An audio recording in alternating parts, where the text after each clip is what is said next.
persiapan. Ini mau tes mesin pembubur GT14 yang warna merah putih.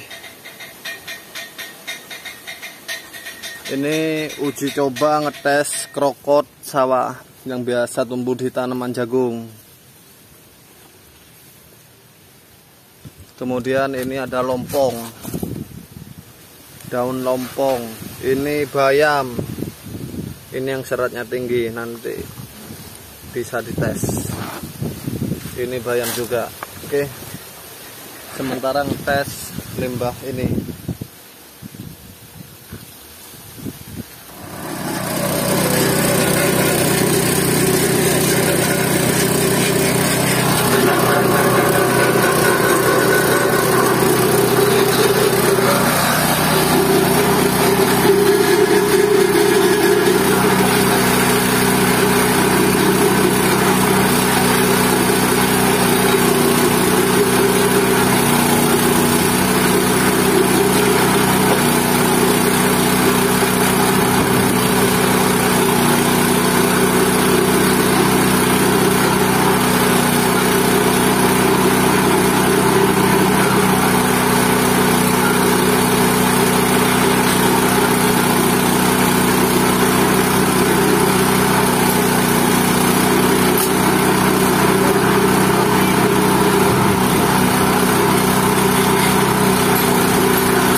giling krokot sawah yang biasa tumbuh di tanaman jagung. Kemudian ada lompong atau yang pohon yang mirip dengan daun talas atau bote.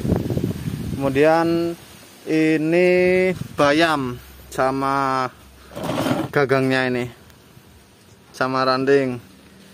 Ini hasil giling bayam menggunakan saringan 12 mili.